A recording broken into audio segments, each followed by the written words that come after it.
آپ صلی اللہ علیہ وآلہ وسلم نے سلام کے بعد بیٹھ کے ذکر کیا ہے۔ ان اذکار سے، ان دعاؤں سے پیار حاصل کرنا یہ اصل میں خسارے کا ہے۔ اور میری سمجھ سے بایا ہے کہ وہ بیچارے جن کو میں فکری مسکین ہی کہہ سکتا ہوں، اللہ تعالیٰ ان کے حال پہ رحم فرمائے، جو امت کو بجائے یہ ذکر سکھانے، یہ دعائیں سکھانے کے بعد، سلام پھیرنے کے بعد کچھ پڑھنے کی بجائے نہ جانے کیا پڑھتے ہیں، ہاتھ اٹھتے ہیں اللہم انت السلام ومنک السلام وإلیک یرجع السلام وحینا ربنا بالسلام کہہ کے چہرے پہ ہاتھ پھیر کے کہتے ہیں دعا بھی ہوگی، سب کچھ ہو کر لوگ چلے جائیں۔ جب تک بندہ اپنی جگہ پہ بیٹھ کے ذکر کر آئے، اتنے فرشتے آسمانوں سے اترتے ہیں حتی یملأ ما بین السماء والارض، زمین اور آسمان کا خلا فرشتوں سے بھر جاتا ہے جو تین دعائیں کرتے ہیں، یا اللہ اسے معاف کر دے، اس پہ رحمت فرما، اس کی توبہ کو قبول فرما۔ دیانت پر اسے بتائیے ایک نماز بندہ پڑھے، اپنی جگہ پہ بیٹھا ذکر کر رہا ہے جو اللہ کے رسول نے سکھائے ہیں، اگر اس کی بخشش ہو جائے، اس میں رحمت نزول ہو جائے، اس کی توبہ قبول ہو جائے، تو اس سے بڑا بھی کہ دنیا میں خوش نصیب ہے۔ اس لیے میرے معزز، میرے محترم، ان دعاؤں کو یاد کیجئے، ان اذکار کو یاد کیجئے۔ سلام کہنے کے بعد ہمیں کیا کرنا چاہیے؟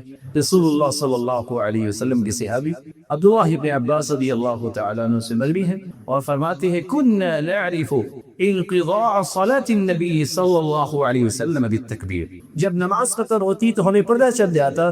کیسے؟ صحابہ کرام کہتے اللہ اکبر، پتہ کیسے چلتا کہ نماز ختم ہوگی ہے؟ سلام کہنے کے بعد اللہ اکبر الفاظ تکبیر، اللہ اکبر کہنے کے بعد رسول اللہ صلی اللہ علیہ وسلم جب سلام پھیر دے استغفر ثلاثا، تین مرتبہ استغفر اللہ استغفر اللہ استغفر اللہ کہتے، وقال اور پھر یہ کہتے اللہم انت السلام ومنک السلام تبارکت یا ذا الجلال والاکرام۔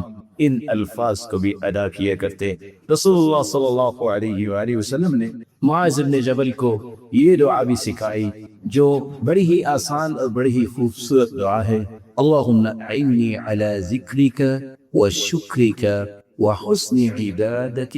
یہ کتنی خوبصورت دعا ہے، اے اللہ میری مدد فرما، فعنی علی ذکرک، میں تیرا ذکر کروں، وشکرک، میں تیرا شکر ادا کروں، وحسن عبادتی، اے اللہ میں تیری خوبصورت عبادت کروں، اس میں میری مدد۔ اور مغیرہ بن شعبہ رضی اللہ تعالیٰ عنہ بیان کرتے ہیں اللہ کے رسول صلی اللہ علیہ وسلم نماز کے بعد یہ دعا بھی پڑھا کرتے، لا الہ الا اللہ وحدہ لا شریک لہ، لہ الملک ولہ الحمد وهو على كل شيء قدير، اللهم لا مانع لما أعطيت ولا معطي لما منعت ولا ينفع ذا الجد منك الجد۔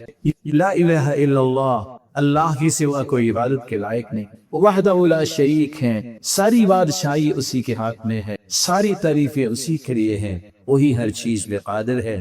اللہ جس سے تو روک لے کوئی دے نہیں سکتا، اللہ جسے تو عطا کر دے اسے کوئی روک نہیں سکتا۔ اے اللہ تیری ہی بادشاہت ہے، الہ العالمین، لا ينفع ذا الجد منک الجد، کوئی بڑے سے بڑا ہو اس کا بڑا ہونا کوئی فائدہ نہیں دے سکتا جب تک تیرا فیصلہ نہ ہو۔ ابو زبیر رضی اللہ تعالیٰ عنہ فرماتے ہیں ہر نماز کے بعد عبداللہ ابن زبیر رضی اللہ تعالیٰ عنہ سلام پھیرنے کے بعد یہ دعا پڑھا کرتے اور ساتھ یہ کہتے کہ اللہ کے رسول صلی اللہ علیہ وسلم بھی نماز کے بعد یہ دعا پڑھا کرتے تھے، لا الہ الا اللہ وحدہ لا شریک لہ، لہ الملک ولہ الحمد وهو على كل شيء قدیر، لا حول ولا قوة الا باللہ، لا الہ الا اللہ ولا نعبد الا إياه، له النعمة وله الفضل وله الثناء الحسن، لا إله إلا الله مخلصين له الدين ولو يكره الكافرون۔ جناب ابو امامہ رضی اللہ تعالی عنہ سے روایت ہے رسول اللہ صلی اللہ علیہ وسلم نے فرمایا جو فرض نماز کے بعد آیت کرسی پڑھ لیتا ہے اس کے اور جنت کے درمیان صرف موت کا پردہ حائل ہے، تو آیت کرسی پڑھنی چاہیے۔ اور کعب بن عجرۃ رضی اللہ تعالی عنہ روایت کرتے ہیں معقبات لا یخیب قائلہن، کچھ ایسے کلمات جن کے کہنے والا کبھی بھی اس کا نقصان نہیں ہوگا، اور وہ کون سے کلمات ہیں؟ ثلاث و ثلاثون تسبیحہ، 33 مرتبہ سبحان اللہ، و33 تحمیدہ، 33 مرتبہ الحمدللہ، و34 تکبیرہ، 34 مرتبہ اللہ اکبر۔ یہ کلمات جو کہہ دیتا ہے کبھی بھی وہ نقصان نہیں کھائے گا۔ اور دوسری روایت کے الفاظ ہیں کہ اگر آپ 33 مرتبہ سبحان اللہ، 33 مرتبہ الحمدللہ، 33 مرتبہ اللہ اکبر کہیں، یہ ہو جائے گی 99۔ اور 100 پورا کرتے وقت یہ کہیں لا الہ الا اللہ وحدہ لا شریک لہ لہ الملک ولہ الحمد وہو علی کل شیء قدیر۔ صحیح مسلم کی روایت ہے 1351۔